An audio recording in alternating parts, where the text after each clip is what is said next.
వందేళ్ల తర్వాత దేశంలో కులగణన చేసింది తెలంగాణనేనన్నారు సీఎం రేవంత్ రెడ్డి. కేంద్రంపై కులగణన విషయంలో తెలంగాణ చేసిన ఒత్తిడి ఫలించిందన్నారు. కులగణనను ఎప్పటి వరకు పూర్తి చేస్తారో మోడీ చెప్పాలన్నారు.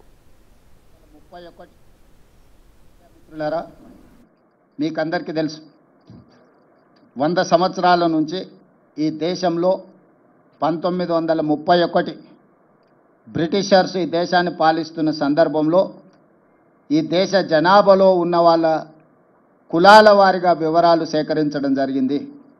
దాదాపుగా 100 సంవత్సరాల నుంచి ఇప్పటి వరకు మళ్ళీ ఈ పూర్తి స్థాయిలో సమాచార సేకరణ జరగలేదు.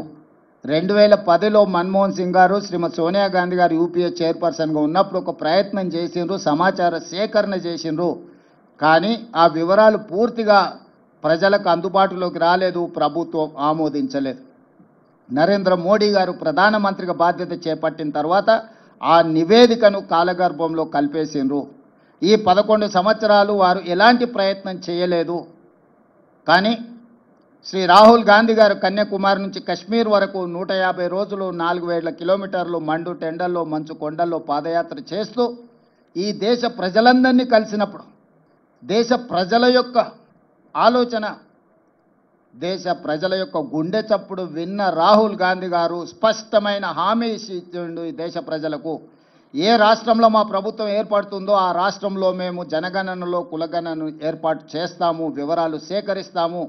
అదేవిధంగా కేంద్రంలో కూడా మా ప్రభుత్వం ఏర్పడిన ఎంబడే జనగణనలో కులగణనను కలిపి సమాచారాన్ని సేకరించి ఇది ఈ సమాజానికి సంబంధించిన ఎక్స్రే, ఈ ఎక్స్రే ద్వారా వాళ్ళు ఎంతమంది ఉన్నారో అంత వాళ్లకు నిధుల విషయంలో, నియామకాల విషయంలో న్యాయం చేస్తామని రాహుల్ గాంధీ గారు హామీ ఇచ్చారు.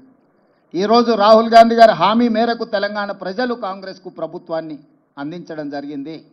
రాహుల్ గాంధీ గారు సూచనలు తీసుకుంటూ తెలంగాణ రాష్ట్రంలో కులగణనను విజయవంతంగా, ఎలాంటి వివాదాలు లేకుండా, ఎలాంటి తప్పులు లేకుండా ప్రతిపక్షాలను, అదేవిధంగా అందులో భాగస్వాములను, అదేవిధంగా ప్రజా హక్కుల సంఘాలను అందరిని కూడా వాళ్ళ అభిప్రాయాలను సేకరించి ప్రశ్నాపత్రాన్ని తయారు చేసి చట్ట పరిధిలో రాజ్యాంగబద్ధంగా ఈ వివరాలన్నిటిని కూడా సేకరించి ఈరోజు దేశానికే ఆదర్శంగా నిలబడ్డాం. రాహుల్ గాంధీ గారికి ఈరోజు తెలంగాణ ప్రజల తరఫున నేను ధన్యవాదాలు తెలియజేయదలుచుకున్న, బలహీన వర్గాల తరఫున నేను ధన్యవాదాలు తెలియజేయదలుచుకున్న.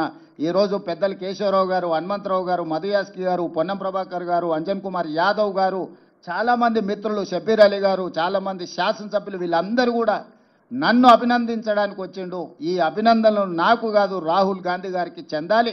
వారి ఆలోచనను, వారి సూచనలను తీసుకొని తెలంగాణ రాష్ట్ర ప్రభుత్వం